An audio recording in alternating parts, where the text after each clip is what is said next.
আসসালামু আলাইকুম।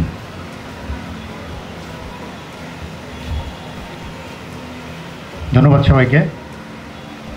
আমি হাসান রুবায়েত ভাইয়ের মতো এত সুন্দর করে বলতে পারবো না, উনি তো কবি মানুষ, সুন্দর করে মিষ্টি মিষ্টি করে বলেন, ওনার কবিতাও সুন্দর। আমি শুরুতেই আলোচনায় যাই। আমাদের আজকের যে বিষয় নির্ধারণ করা হয়েছে সেটা হলো অভ্যুত্থান পরবর্তী বাংলাদেশের বুদ্ধিজীবীদের ভূমিকা। বুদ্ধিজীবীদের ভূমিকা নিয়ে আলোচনা করার আগে আমরা আসলে বুদ্ধিজীবী বলতে কাকে বুঝবো, কিভাবে বুঝবো, বা ওনার এক কী সেটা আগে আমার বোঝা দরকার। তাহলে মনে হয় বুদ্ধিজীবীদের ভূমিকা কী হওয়া উচিত সেটা বুঝতে সুবিধা হবে। তো পশ্চিমা ডিসকোর্সে বুদ্ধিজীবী বা বুদ্ধিজীবিতা নিয়ে নানা ধরনের বয়ান আছে। এই নানা ধরনের বয়ান নিয়ে আমরা আলাপ করব না, কিন্তু এর মধ্যে কিছু বয়ান যেটা পশ্চিমা ওরিয়েন্টেশন থেকে বের হয়ে সারা দুনিয়াতে মোটামুটি জনপ্রিয় হয়েছে, যেটা হলো গ্রামসির অর্গানিক বুদ্ধিজীবিতা। উনি একজন তাত্ত্বিক, পার্টিজান কর্মী, ইটালির কমিউনিস্ট পার্টির একজন তাত্ত্বিক। তো উনার হিসেবে বুদ্ধিজীবী হলেন সোসাইটি থেকে উঠে আসা সেই লোকজন যাদের কাজ হবে ক্ষমতাকে প্রশ্ন করা, কাঠামোকে প্রশ্ন করা, এবং কাঠামো যারা নির্মাণ করতেছে বা করতে চায় তাদের মনস্তত্ত্বকে প্রশ্ন করা। এবং এই প্রশ্ন করতে হবে আমাদের সামাজিক যে নানা সংকট আছে সেই সংকটের উপর বেস করে, মানে ইউটোপিয়ান কোনো প্রশ্ন করলে হবে না। এখন আমরা হয়তো বলতে পারি বুদ্ধিজীবী কি তাহলে রাজনৈতিক? অ্যাটলিস্ট গ্রামসিকে যদি আমরা বুদ্ধিজীবী হিসেবে ধরি, অবভিয়াসলি রাজনৈতিক, কোনো সন্দেহ নেই, বুদ্ধিজীবী অবশ্যই রাজনৈতিক। রাজনৈতিক অর্থে আবার আহমদ ছফা খুব গুরুত্বপূর্ণ হয়ে ওঠেন। তিনি যখন বলেন যে বুদ্ধিজীবীদের কথা শুনলে দেশের আমূল যে কাঠামো সেই কাঠামোর আসলে কোনো পরিবর্তনই হইতো না। কিন্তু মজার বিষয় হচ্ছে আহমদ ছফা নিজেও একজন বুদ্ধিজীবী, কোনো সন্দেহ নয় যে আহমদ ছফা নিজেও একজন বুদ্ধিজীবী। তাহলে এই প্রশ্ন উনি করবেন কেন? প্রশ্নটা হচ্ছে তাহলে উনি এই প্রশ্ন করবেন কেন যে বুদ্ধিজীবীদের কথা শুনলে দেশের আসলে আমূল কোনো পরিবর্তনই হইতো না? এটা একটা খুব ইন্টারেস্টিং ব্যাপার। এই জায়গায় চলে আসে ফ্রান্স ফানোর কথা। ফ্রান্স ফানো হলেন ফরাসি একজন তাত্ত্বিক বলতে পারি, একজন মনোচিকিৎসক বলতে পারি। উনি উনার হিসাব ছিল এরকম যে সহিংসতাই মানুষের মুক্তির একমাত্র দিশা। এখন এ কারণে ফ্রান্স ফানোকে অনেকে সন্ত্রাসী বলতো, অনেকে কি বলে চরমপন্থী বলতো, অনেকে এটা মানতো না। কিন্তু উনি এই কারণে গুরুত্বপূর্ণ, কেননা উনি বলতে চাইতেছেন আমরা যাদেরকে বুদ্ধিজীবী বলে চিনি, আসলে আমরা যাদেরকে বুদ্ধিজীবী বলে চিনি, বা আমরা ধরেন এখন বসে বসে বুদ্ধিজীবিতা চাচ্ছি, মানে এখানে সুন্দর ফ্যান আছে, লাল গালিচা আছে, সুন্দর চেয়ার আছে, কখনো কখনো এসি রুমে বসেও বয়ান দেয় আমরা, মানে যারা বুদ্ধিজীবিতা করেন আর কি। সেই অর্থে আবার আমরা কখনো হাইকমোড ছাড়াও টয়লেটে যেতে পারি না, আবার ওখানে বসে আমরা বয়ান নির্মাণ করি। উনি এই বুদ্ধিজীবীদেরকে ক্রিটিক করতেছেন। উনি এই বুদ্ধিজীবিতাকে, মানে ফ্রান্স ফানো এই বুদ্ধিজীবিতাকে উনি আলটিমেটলি মানতে আগ্রহী নন। ফ্রান্স ফানোর বয়ান মতে বুদ্ধিজীবী হলো সে যে কিনা মানুষের সংগ্রামের সঙ্গে থাকবে, মানুষের বিক্ষোভের সঙ্গে থাকবে, এবং সেখান থেকে সে বয়ান নির্মাণ করবে, তত্ত্ব নির্মাণ করবে। Kind of activist. অ্যাক্টিভিস্টটা যেটা করে মিছিলে থাকে, সংগ্রামে থাকে, গণমানুষের সঙ্গে তারা হাজির থাকে, কিন্তু তত্ত্ব নির্মাণ করেন না। ফ্রান্স ফানো বলতেছেন তত্ত্ব তাকে নির্মাণ করতে হবে, অ্যাজ ওয়েল অ্যাজ সাধারণ মানুষের সঙ্গে তার হাজিরা থাকতে হবে, আদারওয়াইজ সে কোনো বুদ্ধিজীবী না। হিসাব ক্লিয়ার। মানে তিনি মানুষের মধ্য থেকে বুদ্ধিজীবিতা খোঁজেন। এটা কাইন্ড অফ গ্রামসির বয়ানের মতোই তার বয়ান। এখন সবাই তো আর আহমদ ছফা না, সবাই ফ্রান্স ফানো না। আমরা যেটা বিগত রেজিমে দেখছি, বিগত রেজিমে আমাদের সামনে বুদ্ধিজীবী হিসেবে হাজির ছিল অনেক লোক, তাদের নাম আমি মেনশন করবো না, বাট আপনারা অনেকেই জানেন, তাদের নাম বলাটা উচিত হবে না, এই জন্য আমি নাম মেনশন করবো না। কিন্তু তারা মানুষের সাথে ছিল না, তারা ছিল রেজিমের সাথে, তারা ছিল পার্টিজান। এখন এই পার্টিজান বুদ্ধিজীবীর সংখ্যাই আমাদের দেশে বেশি, আনফর্চুনেটলি এখনও বেশি। এ কারণে আমাদের বুদ্ধিজীবী দরকার হলো আহমদ ছফাদের মতো, ফ্রান্স ফানোদের মতো, কিংবা গ্রামসিদের মতো বুদ্ধিজীবীটা আমাদের দরকার। কিন্তু এই বুদ্ধিজীবীদের সংখ্যা খুবই বিরল, কারণ এই বুদ্ধিজীবীর বাইরে যারা আছে তারা বেসিক্যালি একটা শ্রেণীকে ওন করে। মিন্স আমার পোশাক সুন্দর, আমি সুন্দর করে ইংরেজিতে কথা কই, মানে হাসাই কই আর কি।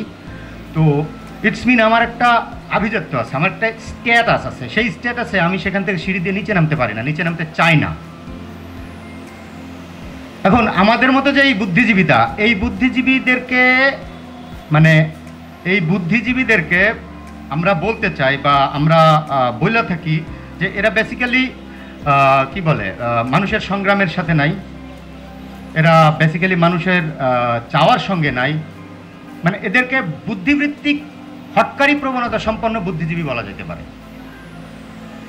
মানে এরা সিম্পলি পার্টির দাস হিসেবে সমাজে হাজির থাকে। এখন প্রশ্ন হচ্ছে, ধরে নিলাম আমরা একটা ইভেন্টের মাধ্যমে আমরা একটা নতুন প্যারাডাইম শিফট হলো, বা এক রেজিম থেকে আর এক রেজিমে আসলো। সেটা কখনো কখনো সংগ্রামের মাধ্যমে, কখনো কখনো বিক্ষোভের মাধ্যমে, আন্দোলনের মাধ্যমে। তার মানে কি আমাদের বুদ্ধিজীবিতা শেষ হয়ে গেল? না, আমাদের বুদ্ধিজীবিতা শেষ হলো না, বরং তখন আমাদেরকে আবার নতুন করে ভাবতে হবে। নতুন করে আমাদের যে নতুন রেজিম আসতেছে, সেই রেজিমকে আমাদেরকে প্রশ্নের ভিতর দিয়ে রাখতে হবে, প্রশ্নের ভিতর দিয়ে সেই রেজিমকে চালিত করতে হবে। কেননা তারাও যেন পূর্বের মতো শোষক না হয়ে ওঠে, সেই কাজটাই বুদ্ধিজীবীদের করতে হবে। এখন তাহলে আমরা মোটা দাগে বলতে পারি বুদ্ধিজীবী আসলে কারা? আমি বলতে চাই বুদ্ধিজীবী হলেন তারা যারা শুধু চিন্তাই করবেন না।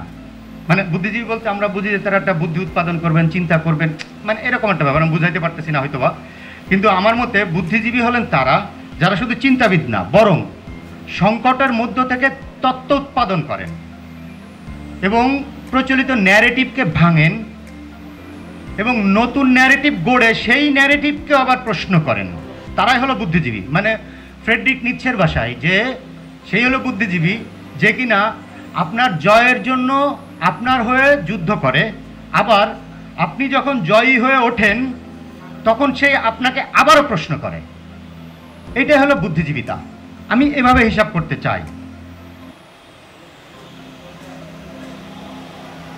বিগত রেজিম থেকে এই রেজিমে আমরা শিফট হলাম। শিফট বলবো না, এটাকে আমি বলবো যে ইটস এ কাইন্ড অফ রক্তের উপর দিয়ে আমরা পাড়ি দিয়ে নতুন একটা শিফটিং আমাদের হলো।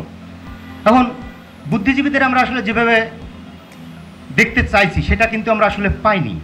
কিছু কিছু বুদ্ধিজীবীকে আমরা দেখছি যে বর্তমান রেজিমকে তারা প্রশ্ন করতেছেন, কোনো সন্দেহ নেই, দ্যাট ইজ গুড, কোনো সন্দেহ নেই, প্রশ্নটা করতে হবে। কিন্তু কিছু কিছু বুদ্ধিজীবীদেরকে আমরা দেখতেছি, এবং কিছু না, অধিকাংশ বুদ্ধিজীবীদেরকে আমরা দেখতেছি না, তারা প্রশ্ন করতেছেন না, তারা একটা নীরবতা অথবা নিরপেক্ষতার ভঙ্গি করে তারা চুপচাপ আছেন। এবং এই বুদ্ধিজীবীদের সংখ্যা সবচেয়ে বেশি, যেটা ভয়ঙ্কর। এই বুদ্ধিজীবীদের সংখ্যা সবচেয়ে বেশি, এবং এই বুদ্ধিজীবীরা কখনো কখনো পার্টিজান বক্তব্য, বা তাদের বক্তব্য এমন হয়ে যাচ্ছে যে কখনো কখনো তারা পার্টিজান হয়ে উঠতেছেন। তাদের বয়ান শুনে মনে হচ্ছে তারা কি তাহলে কোনো পার্টির দলদাস, বা তারা কি কোনো এজেন্ডা বা পারপাস সার্ভ করতেছে। যদি পারপাস সার্ভ করে কোনো পার্টির, কোনো রেজিমের অথবা কোনো স্ট্রাকচারের বা কোনো ফ্রেমের, তখন সে আসলে গণমানুষের থাকে না, সে পার্টিজানই হয়, সে পার্টি কর্মীই হয়, সে গণমানুষের কখনোই না। আর গণমানুষের না হলে সে কোনোভাবে বুদ্ধিজীবী না। সে অ্যাক্টিভিস্ট হতে পারে, কোনো পার্টির অ্যাক্টিভিস্ট হতে পারে, অথবা সে হতে পারে কোনো দলের ভয়েস রেজ করার কোনো ব্যক্তি হতে পারে, সে কখনো বুদ্ধিজীবী না। এদেরকে আমি বুদ্ধিজীবী বলি না, বরং যারা প্রশ্ন করে সেই প্রশ্নকারীদেরকেই বুদ্ধিজীবী বলবো। এখন এই সময়ে যদি আমাদের বুদ্ধিজীবীরা পার্টিজান হয়ে ওঠেন অথবা কাঠামোর দাস হয়ে ওঠেন, যাদেরকে আমরা দালাল বলি, তাহলে যে ঘটনাটা ঘটে যে এই জায়গায় নানা রকম দক্ষিণপন্থী বা ফার রাইট প্রবণতার ক্রিয়েশন হয়। যে ফার রাইট প্রবণতা খুবই বিপজ্জনক যে কোনো সোসাইটির জন্য, যে কোনো দেশের জন্য, মানে যে কোনো সময়ের জন্য ফার রাইট প্রবণতা অলওয়েজ বিপজ্জনক। এখন কথা হলো, তাহলে ফার রাইট প্রবণতা কি এটা বোঝারও দরকার আছে, বা দক্ষিণপন্থা প্রবণতা কি। বাংলাদেশে দক্ষিণপন্থা বা ফার রাইট এই শব্দটা সবচেয়ে বেশি ব্যবহার করে বামপন্থী দলগুলো, তাদের কমরেডসরা, তাদের ক্যাডাররা, তাদের পার্টি কর্মীরা। এবং বামপন্থী কর্মীদের বা ক্যাডারদের অবশ্য পাঠ্য হলো মার্ক্সীয় অন্টোলজি বা মার্ক্সীয় জ্ঞানতত্ত্ব। এখন মার্ক্সীয় জ্ঞানতত্ত্বে ফার রাইট বলতে সবচেয়ে যে শব্দটা বেশি ইউজ করা হয়েছে সেটা হলো যে পুঁজিপতিরা শ্রমিকের পরিশ্রম থেকে মুনাফা অর্জন করে, এইটাই হলো সবচেয়ে বড় দক্ষিণপন্থা। পুঁজিপতিরা না বলে আমি যদি বলি যে সোসাইটির এলিট ক্লাস শ্রমিক বা কৃষকের সম্পত্তি থেকে তারা মুনাফা সঞ্চয় করে, এটা হলো সবচেয়ে ফার রাইট প্রবণতা মার্ক্সীয় অন্টোলজিতে। সম্ভবত এই মুহূর্তে আমরা যদি দক্ষিণপন্থা কাউন্ট করি বাংলাদেশের প্রেক্ষাপটে, এইটা যে আরও নানান এলিমেন্ট আছে যেগুলো ফার রাইট প্রবণতাকে দেখায়। সেই জায়গায় কিছু ইসলামী অন্টোলজি বেসড কিছু বিষয় আছে যেটা সামনে চলে আসবে ফার রাইট প্রবণতা ডিসকাশন করতে গেলে। সেখানে আবার তালাল আসাদ বা এরকম চিন্তক যারা, তারা আবার এটাকে ব্যাপকভাবে ক্রিটিক করছে যে আমরা এভাবে ঠিক ডিরেক্টলি ইসলামী ঐতিহ্য বা মুসলিম অন্টোলজি সেটাকে ফার রাইট প্রবণতা হিসেবে করতে পারি না, ডেসক্রাইব করতে পারি না। যেমন যে আমাদের এখানে একটা ব্যাপার আছে যে আমরা সেকুলার সমাজ কায়েম করব, সিম্পলি সেকুলার সমাজ আমাদের কায়েম করতে হবে, এরকম একটা দাবি আমরা করে থাকি। আমরা যারা বাম রাজনীতির সাথে যুক্ত, শুধু বাম না, রাইট লেফট সেন্টার সবাই আমরা এরকম দাবি করে থাকি, আমরা একটা সেকুলার সমাজ কায়েম করব।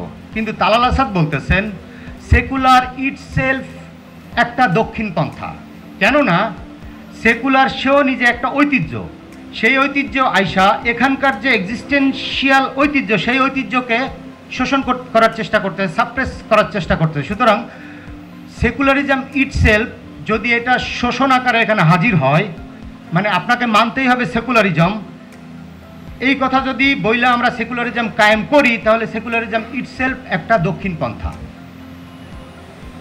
শুধু তাই না,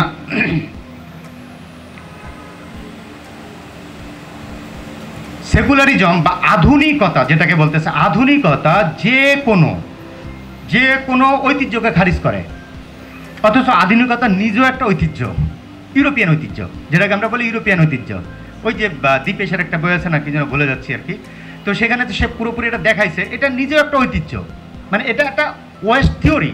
এটা কেন আমার এখানে এসে হাজির হবে যে তোমরাও আধুনিক হও? আসলে তোমরা আধুনিক হও না, তারা বলতে চাইতেছে যে আমাদের তত্ত্ব তোমরা মাইনা নাও, মাইনা নিয়ে তোমরা আমাদের মতো করে বলো। এই কথা তালাল আসাদরা এগুলো ক্রিটিক করতেছে, এছাড়া অনেক ক্রিটিক আছে। এখন আমি ব্যক্তিগতভাবে মনে করি দক্ষিণপন্থা আসলে কি, একটু পানি খায়নি, অনেকদিন পর মাইক পাইছি, কথা বলতে গেলে গলা শুকায় যায়।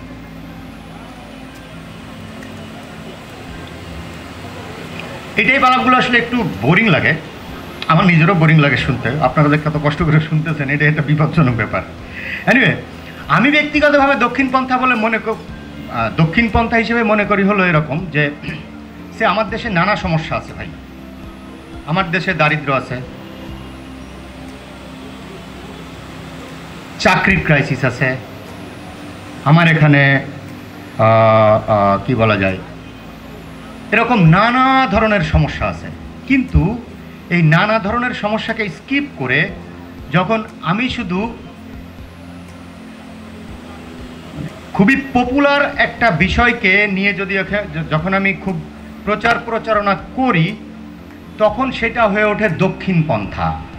যেমন আপনাকে একটু উদাহরণ দিই, আমাদের ইউএসের কথাই ধরুন, সেখানে টাকার অবনমন আছে, সেখানে উৎপাদন কমে গেছে, সেখানে বেকারত্ব আছে, সেখানে ইমিগ্রেন্ট সমস্যা আছে, সেখানে কি বলে এটাকে, তারা ধীরে ধীরে বেশি পরিমাণ ভোক্তা হয়ে উঠতেছে, যেটা প্রবলেমেটিক, উৎপাদন নাই। কিন্তু তারপরও ডোনাল্ড ট্রাম্প এসে কি বলতেছে যে কি মেড আমেরিকা গ্রেট এগেইন, এই তো। এখন এই কথা দিয়ে সে বোঝায়, সে অন্যান্য সকল সমস্যাকে স্কিপ করে শুধু এই কথাকেই সামনে হাজির করতেছে। এটা হচ্ছে কি, তাকে এখন এই ইউটোপিয়া স্লোগানে, মানে তীব্র জাতীয়তাবাদী এই স্লোগানে পাবলিক মোহিত হয়ে যাচ্ছে, মাতাল হয়ে তাকে ভোট দিচ্ছে, নির্বাচিত করতেছে। এবং মজার বিষয় হলো, যে জনগোষ্ঠী সবচেয়ে বেশি ওখানে নিপীড়িত, নিষ্পেষিত এবং অভাবগ্রস্ত, তারাই ডোনাল্ড ট্রাম্পকে সবচেয়ে বেশি ভোট দিচ্ছে। এটা হলো দক্ষিণপন্থা। এরপর পাশের দেশ ইন্ডিয়াতে যদি আমরা দেখি, সেখানে সমস্যার কিন্তু শেষ নেই, সংখ্যালঘু সমস্যা, তারপর কি বলে প্রান্তিকতার সমস্যা, তারপর আপনার ধরেন কাল্টিক সমস্যা, নানা ধর্মের বিভিন্ন সেক্টের নানাবিধ সমস্যা। তারপরও তারা বলতেছে কি বলতেছে, জয় শ্রীরাম বলতেছে, অথবা এটা ধর্মীয় একটা স্লোগান দিয়ে তারা সামনে আগাচ্ছে, অথবা তারা আর একটা বলতেছে যে কি বলে এটাকে কি বলা যায় যে ভারত মাতা কি জয়। এইসব শব্দবন্ধ জাতীয়তাবাদী শব্দবন্ধ, এইসব শব্দবন্ধ দিয়ে কি করতেছে, অপরাপর যে জনগণ, সেই জনগণের নানা ক্রাইসিসকে তারা কিন্তু বন্ধ করে দিচ্ছে।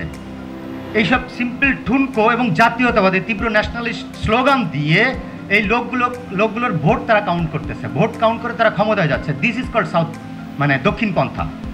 এইগুলোকে আমি বলতে চাই দক্ষিণ পন্থা। এখন দক্ষিণ পন্থা নিয়ে আমি আলাপ করতেছি কেন, এটা একটা প্রশ্ন। আমাদের দেশে আমরা যদি রিসেন্ট আমরা যদি কিছু ফেনোমেনা দেখি, আমরা দেখব যে 80 থেকে 110টা মাজার ভাঙা হয়েছে, এক। 2 নম্বরে আপনারা দেখেন, আমরা দেখব যে শাহবাগে একটা ছেলে নারীকে অ্যাবিউজ করছে, তাকে হাসপাতালে আমরা ছাড়া আনতে গেছি এবং তাকে নিয়ে আমরা রীতিমতো একটা পীর বানায় ফেলছি। শুধু তাই না, আমরা ইয়াতে দেখব, লঞ্চের মধ্যে দেখব এক তরুণ কতগুলো নারীর পিছন দিকে মানে লাঠি দিয়ে পিটাচ্ছে। আমরা শুধু তাই না, আমরা এরকম আরও নানা রকম ফেনোমেনা দেখব। ডেফিনেটলি এগুলো দক্ষিণ পন্থার একটা সিম্বল, এগুলো অবশ্যই দক্ষিণ পন্থার একটা সিম্বল। এগুলো নিয়ে আমাদেরকে প্রশ্ন করতে হবে। কিন্তু অদ্ভুতভাবে আমরা যেটা দেখতেছি যে এই প্রশ্নগুলো করার কথা ছিল যারা বুদ্ধিজীবী, মানে বুদ্ধিজীবী বলতে যে এখানে যেটা বলতেছি, বা আমাদের মতো যারা এখানে বসে আছি, আমাদের এগুলো নিয়ে প্রশ্ন করার কথা ছিল। কিন্তু অদ্ভুতভাবে আমরা এগুলো তো নিয়ে তো প্রশ্ন করতেছি না। শুধু তাই না, কিছু কিছু পার্টিতে আবার দেখতেছি ওই যে ছেলে ওই মেয়েদের পিছনে লাঠি দিয়ে পিটাইছিল, সেরকম নতুন তৈরি হওয়া পার্টির বিভিন্ন আলাপচারিতার মধ্যে ওই ছেলেকে আমরা দেখতেছি, এই ছেলেকে আমরা দেখতেছি। এবং শুধু তাই না, এই ছেলে যে ওই পার্টি, নতুন পার্টির মধ্যে সে যোগদান করতেছে অথবা এরকম কর্মপন্থার মধ্যে দিয়ে তারা যাচ্ছে, সেটা নিয়ে আমাদের মতো বুদ্ধিজীবীরা আবার লেজিটিমেট করতেছি, মানে এটার একটা ভিত্তিও আমরা দিচ্ছি, মানে তাকে আমরা মানে এই প্রবণতা সে করছে, ভালো হয়েছে, ব্যাপারটা এরকম একটা ভাবনা আমরা দিচ্ছি। আমরা বুদ্ধিজীবীরা এই কাজ করতেছি, ইয়েস দ্যাট ইজ ট্রু। এ কথা আমরা ফেসবুকে বিভিন্ন ইয়াতে আমরা এগুলো দেখি হচ্ছে। এ কথার অর্থ কি, বুদ্ধিজীবীরা এই সাউথ পন্থা নিয়ে কথা বলতেছে না, মানে দক্ষিণ পন্থা নিয়ে, ফার রাইট প্রবণতা নিয়ে কথা বলতেছে না। আমি হাতে গুনে বলতে পারি আমাদের অনলাইন অ্যাক্টিভিস্ট বা অনলাইন যারা বুদ্ধিজীবী, তাদের মধ্যে হাতে গুনে 3-4 জন ব্যক্তি এগুলোর বিরোধিতা করতেছে, বাকিদের বিরোধিতা নাই। মানে বুদ্ধিজীবী হিসেবে যারা পরিচিত তাদের মধ্যে বিরোধিতা নাই, বরং তারা পার্টিজান ভূমিকায় বা একটা পার্টির হয়ে কথা বলার মতো ভূমিকা নিচ্ছে, যার বদৌলতে মানে ঘটনাটা ঘটতেছে উল্টা, যে এখন একটা পার্টিকে বা পার্টির একজন বর্ষিয়ান লিডারকে দক্ষিণ পন্থা নিয়ে বড় করে কথা বলতে শোনা যাচ্ছে। That is good, I appreciate হিম। তার বলা উচিত, কারণ সে তো দেখতেছে যে আমাদের বুদ্ধিজীবীরা এখানে মানে সিম্পলি দালালি করতেছে। আমরা যারা বুদ্ধিজীবী, আমরা সিম্পলি পার্টিজান হয়ে উঠছি, যাদের পার্টিজান হওয়ার কথা ছিল না তারাই পার্টিজান হয়ে উঠতেছে। সুতরাং একজন বিং এ গার্ডিয়ানশিপ জায়গা থেকে উনি সেই কথা বলছেন, সেটা অ্যাপ্রিসিয়েবল, আই ডু অ্যাপ্রিসিয়েট হিম। এটা দিয়ে বরং আমরা যারা বুদ্ধিজীবিতা করতেছি বা কইরা থাকি, তাদের মুখে সিম্পলি চুনকালি মারা হয়েছে, বা থাপড়া দেওয়া হয়েছে, যে তোমার কথা প্রশ্ন করার কথা ছিল, সেই প্রশ্ন তুমি তো করতেছই না, তুমি আরো পার্টিজান হয়ে উঠতেছ, আর আমি পার্টিজান হয়ে বা পার্টির বড় কর্মকর্তা হয়ে আমাকে এখন এই প্রশ্ন করতে হচ্ছে। ইটস মিন তুমি ভালো জায়গায় নেই। মানে আমাদের বুদ্ধিজীবিতা যারা করেন তারা আফটার জুলাই তারা বুদ্ধিজীবিতার জায়গায় নেই। তারা সিম্পলি সে আগের যে বুদ্ধিজীবিতা হইতো, দলদাস, দলের দালাল, পার্টিজান, ওই জায়গায় এখনও আমাদের বুদ্ধিজীবীরা রয়ে গেছেন। সুতরাং এই জায়গা থেকে বুদ্ধিজীবীদেরকে সরে আসা প্রয়োজন বলে আমি মনে করি। এটা ছিল আমার দক্ষিণ পন্থা নিয়ে আলাপ। এখন এই আলাপ তো আসলে ভালো লাগার কথা না, আর ছোট্ট একটা আলাপ করব, মাইক্রোফোন পাইছি তো সবসময় বলা যায় না, আবারও বলি, সেটা হলো বেয়ার লাইন। এইবার জুলাইয়ে আমাদের হাসান রুবায়েত ভাই একটা সুন্দর একটা জিনিস বলে গেছে, মাদ্রাসার স্টুডেন্টদের নিয়ে বলে গেছে। মজার বিষয় হচ্ছে, আমি একটা ভিডিও দেখতেছিলাম, সেই ভিডিওতে একটা ছেলে, কিশোর ছেলে, এই বয়স কত হবে 12-13, আমার ছেলের মতো 12-13 বছর বয়স, সে সাক্ষাৎকার দিচ্ছে এক সাংবাদিককে, সম্ভবত যমুনা টিভিতে দেখছিলাম। সেখানে বলতেছে, স্যার আপনারা তো চলে গেলেন 18 তারিখে 20 তারিখে, আমরা কিন্তু স্যার রাস্তায় আসছিলাম, আমরা ডান্ডি খাই, পুলিশ আমাকে দৌড়ানি দেয়, আবার আমরা ইটা মারি স্যার। আপনারা চলে গেছিলেন, আমরা কিন্তু স্যার এটা চাগায় রাখছিলাম, এখন তো আমাকে খোঁজ নিলেন না। সম্ভবত 121 জন এরকম পথশিশু এবার জুলাই আপরাইজে শহীদ হয়েছে। আপনাদের কাউন্টিংয়ে আছে কিনা আমি জানি না, বাট এদের নিয়ে আমাদের এখানে কোনো কথা হয় নাই। এদেরকে আগামবেন বলছেন বেয়ার লাইফ। বেয়ার লাইফ কথার অর্থ হলো এরা আইনের বাইরে কিন্তু রাষ্ট্রীয় ক্ষমতার অধীনে। মিনস এরা যদি একটু চুরি করে, কারোর দোকান থেকে যদি একটা চুরি করে 2টা বিস্কুট, সিম্পলি গারানি দেয়। মানে আমাদের রাষ্ট্র কর্তৃক গারানি দেওয়া, ইভেন আমিও দেই যে চুরি করলে কি লেগা। তার চিকিৎসা, তার শিক্ষা, তার কি বলে আর যা যা নাগরিক সুবিধা, তার কিছুই কিন্তু সে পায় না। ইভেন তার ভোটের অধিকার পর্যন্ত নেই। খোঁজ নিয়ে দেখেন, সে ভোটার লিস্টে তার নাম নাই, ভালো করে খোঁজ দিয়ে দেখেন। কিন্তু চুরি করলে বা এই করলে সেই করলে আমরা ঠিকই তারা ধরে আয় না, মোটামুটি চেঁচা দেয় একটা রিমান্ডে নিয়ে, না না সে অমুক করছে তমুক করছে। তো এদেরকে বলা হয় হলো বেয়ার লাইফ, মানে আগামবেন। সার্জিও আগামবেন বলতেছে বেয়ার লাইফ। এদের শুধু প্রাণ আছে, শুধু প্রাণ আছে, যাকে কি বলা যায় এটাকে, মানে জয়ে বলে আর কি। এদের প্রাণ আছে কিন্তু বাকি মানে আমাদের মতো মানুষের যে আমরা হিউম্যান, এই হিউম্যানের অধিকারটা তাদের নাই। কিন্তু এবার জুলাই ছিল তাদের হিউম্যান হয়ে ওঠার একটা সুযোগ ছিল এবং তারা সেই চেষ্টা করছে।